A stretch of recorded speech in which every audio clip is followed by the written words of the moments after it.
Ini terkait dengan adanya dugaan tindak pidana penyekapan, ya. Adapun yang terlapor adalah atas nama Hercules dan juga ada beberapa anggota GRIP.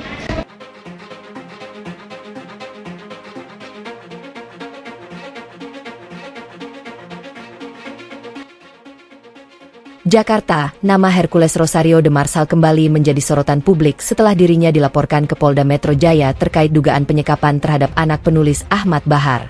Kasus ini memicu perhatian luas masyarakat karena melibatkan dugaan intimidasi, ancaman verbal, hingga isu peretasan telepon seluler yang disebut menjadi awal mula konflik. Detik News.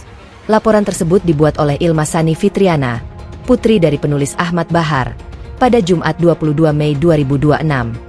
Dalam laporan itu, Ilma mengaku mengalami tindakan perampasan kemerdekaan hingga dugaan penyekapan oleh sejumlah orang yang disebut berkaitan dengan organisasi GRIP Jaya.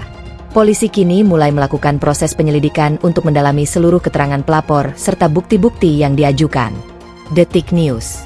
Perkara ini bermula ketika rumah Ahmad Bahar di kawasan Cimanggis, Depok, didatangi sejumlah anggota Ormas beberapa waktu lalu. Situasi memanas setelah muncul dugaan bahwa telepon seluler milik Ahmad Bahar dan anaknya diretas, lalu digunakan pihak tertentu untuk mengirim pesan bernada ancaman kepada Hercules dan keluarganya. Detik News.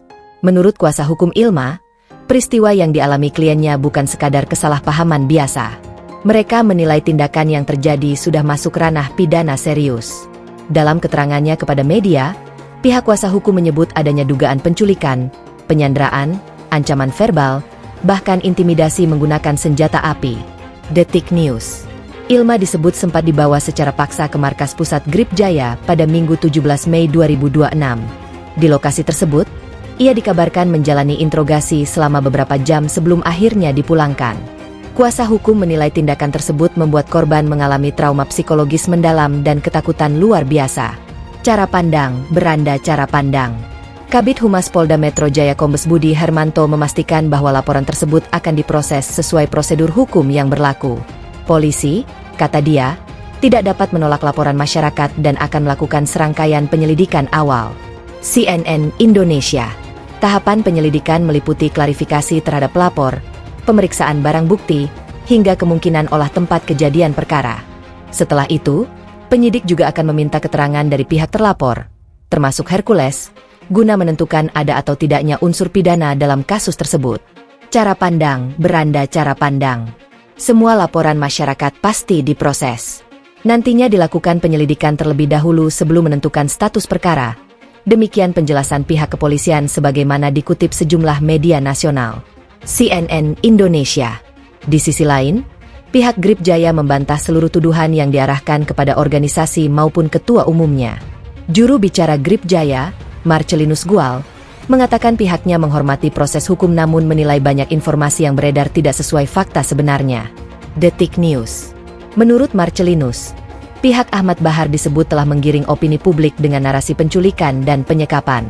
Ia menegaskan bahwa seluruh persoalan seharusnya dilihat secara utuh, termasuk dugaan penghinaan dan ancaman yang sebelumnya beredar melalui pesan elektronik terhadap Hercules dan keluarganya. Detik News. Kasus ini sendiri semakin ramai dibicarakan di media sosial setelah sejumlah video dan unggahan terkait konflik tersebut viral di berbagai platform. Banyak warganet mempertanyakan bagaimana dugaan intimidasi terhadap seorang perempuan bisa terjadi, sementara sebagian lainnya meminta masyarakat menunggu hasil penyelidikan resmi polisi agar tidak terjadi penghakiman sepihak. Tidak hanya laporan terkait dugaan penyekapan, Ilma juga melaporkan dugaan peretasan akun WhatsApp miliknya. Laporan kedua itu diajukan ke unit siber dengan dugaan bahwa telepon seluler korban telah diretas sebelum insiden terjadi. Detik News. Kuasa hukum Ilma menyebut bahwa peretasan itulah yang memicu rentetan persoalan. Menurut mereka, ada pihak tak bertanggung jawab yang menggunakan nomor korban untuk menyebarkan pesan dan video yang menyinggung Hercules. Akibatnya, keluarga Ahmad Bahar disebut menjadi sasaran kemarahan sejumlah pihak. Detik News. Polemik ini pun menarik perhatian sejumlah organisasi masyarakat sipil. Bahkan, koalisi beberapa ormas Islam turut mendatangi Polda Metro Jaya untuk memberikan dukungan hukum terhadap korban. Mereka menilai dugaan kekerasan verbal dan intimidasi terhadap perempuan harus diusut tuntas. Suara.com. Selain melapor ke kepolisian, pihak korban juga disebut telah mengadukan perkara tersebut ke Komnas HAM dan Komnas Perempuan. Mereka berharap ada perlindungan terhadap korban selama proses hukum berjalan. Suara.com. Sementara itu, polisi masih terus mengumpulkan informasi dari berbagai pihak. Penyidik akan menentukan apakah kasus ini dapat naik ke tahap penyidikan setelah seluruh unsur pidana dikaji melalui gelar perkara. Jika ditemukan cukup bukti, maka bukan tidak mungkin akan ada pemeriksaan lebih lanjut terhadap pihak-pihak terkait. Kumparan. Nama Hercules sendiri dikenal luas di Indonesia sebagai tokoh ormas sekaligus figur publik yang kerap menjadi perhatian media. Karena itu, laporan hukum terhadap dirinya langsung memicu perhatian besar masyarakat dan menjadi perbincangan nasional. CNN Indonesia. Hingga kini, belum ada penetapan tersangka dalam perkara tersebut.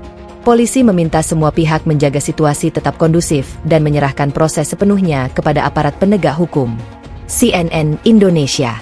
Kasus ini diperkirakan masih akan terus berkembang dalam beberapa hari ke depan, terutama setelah penyidik memanggil para saksi dan memeriksa bukti digital terkait dugaan peretasan maupun penyekapan yang dilaporkan korban.